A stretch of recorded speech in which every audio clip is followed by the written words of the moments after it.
जब धरती पर इंसानों का नामो निशान भी नहीं था, जब जंगल की हवाओं में सिर्फ बंदरों की आवाज गूंजती थी, उसी वक्त दो बंदर कुछ ऐसा देख बैठे जो आने वाले समय की सबसे बड़ी तबाही बन गया। बहुत बहुत साल पहले की बात है, जब धरती पर इंसानों का नाम तक नहीं था। आसमान नीला नहीं, सुनहरा हुआ करता था। पेड़ हवा से बातें करते थे और नदियों में ऐसी लय होती थी जिसे सुनकर दिल धड़कना भूल जाए।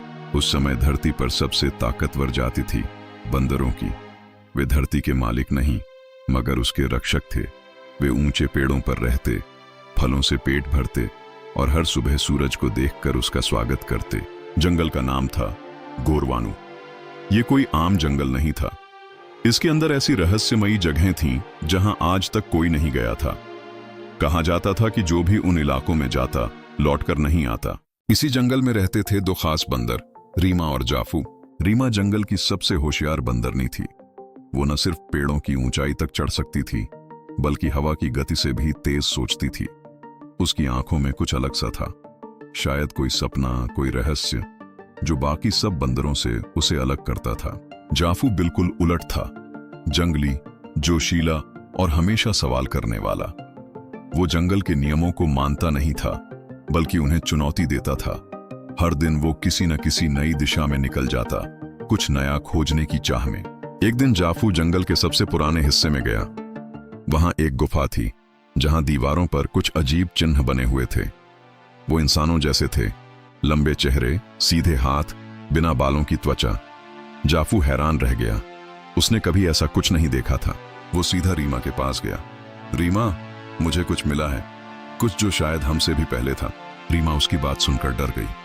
जाफू, जंगल का नियम है, जो अतीत को कुरेदेगा वो खुद मिट जाएगा।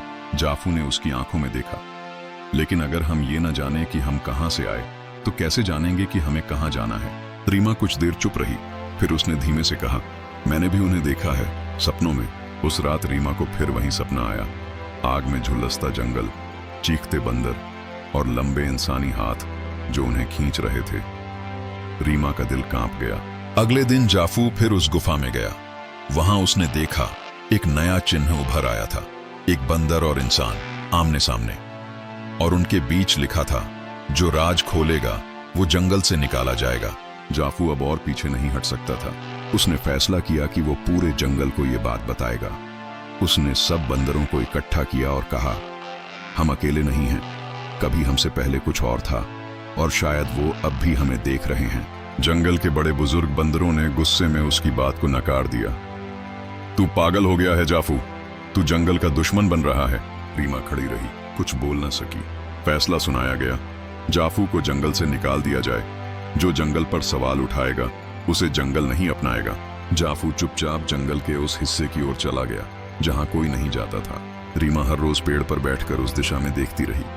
उसकी आंखें कहती, जाफू लौट आएगा, लेकिन दिल डरता था कहीं वो सपना सच न हो जाए। जाफू गुफा से आगे निकल चुका था। जंगल अब वैसा नहीं रहा था जैसा वो जानता था। हवा में कुछ अजीब गंध थी, जैसे समय अपने आप को दोहरा रहा हो। और फिर एक दिन जाफू ने देखा, जमीन पर कुछ नए निशान थे, सीधे पैर, इंसानी चलने की निशानियां। वो अकेला नहीं था। जाफू की आंखें फटी की फटी रह गईं। उसने अपने पीछे देखा, अंधेरे में दो आंखें चमक रही थीं, लंबा चेहरा, बिना बाल, दो पैर और एक ठंडी मुस्कान। तुम कौन हो? जाफू ने कांपती आवाज में पूछा। मैं तुम्हारा भविष्य हूं, वो परछाई बोली। क्या मतलब? जाफू ने हैरानी से पूछा। जिस जंगल को तुम जानते हो वो हमेशा के लिए वैसा नहीं रहेगा। बंदर इंसान बनेंगे, वो ज्यादा जानेंगे, ज्यादा समझेंगे, लेकिन बहुत कुछ खो भी देंगे।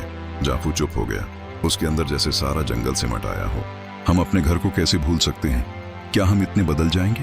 वो परछाई मुस्कुराई। बिल्कुल, क्योंकि इंसान बनना सिर्फ शारीरिक बदलाव नहीं है, ये सोच का बदलाव है, लालच का जन्म है। मगर मैं नहीं भूलूंगा, जाफू ने दृढ़ता से कहा। मैं जंगल को बचाऊंगा, चाहे कोई भी कीमत क्यों ना चुकानी पड़े। जाओ, कोशिश करो, मगर याद रखना, जिसे सच दिखता है वो अक्सर अकेला रह जाता है। परछाई गायब हो गई। जाफू भागा, दौड़ा। वो वापस अपने जंगल की ओर गया। उसके दिल में अब डर नहीं था बल्कि आग थी। वो जानता था कि अब समय है सच को सामने लाने का। जब वो वापस पहुंचा तो जंगल वैसे ही था, हरा भरा, मासूम और फिर भी इतना अनजान। वो सीधे उस जगह पहुंचा जहां सारे बंदर इकट्ठा होते थे। रीमा सबसे आगे खड़ी थी। उसकी आंखों में हैरानी थी। क्या जाफू सच में लौट आया है? मैं वापस आ गया हूं, लेकिन अब सिर्फ तुम्हारा जाफू नहीं, जंगल का सच्चा रक्षक बनकर। उसने सबको वो बताया जो उसने देखा था, जो उसने महसूस किया था। उसने कहा कि अगर हम सिर्फ ताकत की ओर बढ़े तो हम जंगल से दूर हो जाएंगे। हमें बदलना है, लेकिन अपने मूल को नहीं भूलना।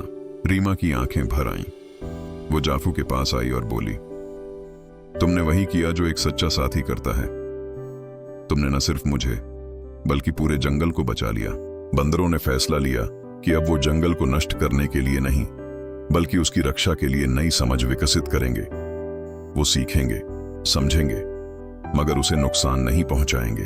वक्त गुजरा और जंगल में एक नई संस्कृति ने जन्म लिया, जहां पुराने पेड़ भी नए पत्तों को सलाम करते थे, जहां ज्ञान को ताकत नहीं जिम्मेदारी समझा जाने लगा।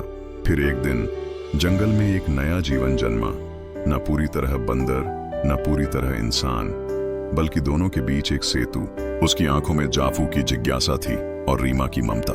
वो पहला इंसान था, मगर अलग, क्योंकि उसे पता था वो सिर्फ जंगल से नहीं आया, वो जंगल का हिस्सा था। जाफू और रीमा जंगल की उस ऊंची पहाड़ी पर चुपचाप बैठे थे, जहां से पूरा आकाश साफ दिखता था। रात गहरी थी और आकाश में उल्का वर्षा हो रही थी। उनकी आंखों में चमक थी। एक लंबा सफर जो उन्होंने तय किया था, उसका संतोष। चांदनी रात में जाफू छोटे बंदरों के बीच बैठा था। उसके हाथों में पत्थर थे जिनसे वह आग जलाने की विधि सिखा रहा था। चारों ओर गर्माहट फैली हुई थी और सबकी आंखों में विस्मय था, जैसे वह केवल एक शिक्षक नहीं बल्कि ज्ञान का स्रोत हो। वहीं दूसरी ओर रीमा हल्की बारिश में बच्चों के साथ नाच रही थी। उनके हाथों में रंग बिरखे पत्ते थे जो हवा में उड़ रहे थे। बच्चों की हंसी और रीमा की मुस्कान से पूरा जंगल गूंज रहा था। ऐसा लग रहा था जैसे प्रकृति खुद झूम रही हो। एक शाम जाफू ने एक गुफा की दीवार पर चेतावनी के चिन्ह बनाए। उसने आग और इंसानों के प्रतीक बनाए। उसका चेहरा गंभीर था। मशाल की रोशनी में उसकी परछाई डर और ज्ञान का प्रतीक बन गई थी। वहीं रीमा एक पुरानी वटवृक्ष के नीचे बैठी थी, जहां उसे पत्तों पर लिखे पुराने शास्त्र मिलते थे। वो ध्यानपूर्वक उन्हें पढ़ रही थी, जैसे वो अतीत से वर्तमान का पुल बना रही हो। फिर जाफू ने एक प्राचीन पत्थर की गोलाकार रेखा के बीच अग्नि प्रज्वलित की। चिंगारियां आसमान की ओर जा रही थीं और सारे बंदर श्रद्धा से देख रहे थे, जैसे ये कोई पवित्र अनुष्ठान हो। रीमा ने एक नवजात बंदर को गोदी में लिया और फूलों की पंखुड़ियां उस पर चढ़ाईं।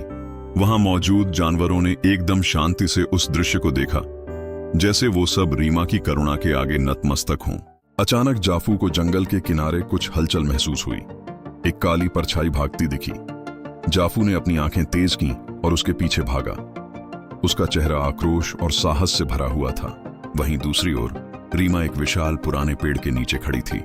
उसकी आंखों में आंसू थे, जैसे वो किसी अनहोनी को महसूस कर रही थी। उसके चारों ओर की रोशनी धीरे धीरे मंद हो रही थी और अंत में जाफू और रीमा एक साथ खड़े थे, जंगल के अंधेरे आकाश की ओर देखते हुए। उनके चेहरे पर साहस था, आंखों में बुद्धि और दिलों में करुणा। वो सिर्फ दो बंदर नहीं थे, वो प्रकृति की रक्षा की आखिरी उम्मीद बन चुके थे। अंधेरे और परिवर्तन के बीच वो प्रकाश बनकर खड़े थे। जो अपनी जड़ों को नहीं भूलता वही सच में आगे बढ़ता है। ये कहानी सिर्फ एक बंदर की नहीं, बल्कि हर उस दिल की है जो सोच सकता है, जो महसूस कर सकता है और जो याद रख सकता है कि सबसे बड़ी ताकत ज्ञान नहीं बल्कि करुणा होती है। ऐसी ही और दिल को छू लेने वाली कहानियां सुनने के लिए मिलियन वाइब को सब्सक्राइब करें और एक खूबसूरत सा लाइक और कमेंट जरूर करें। हमें आपके प्यार भरे कमेंट का बेसब्री से इंतजार रहेगा।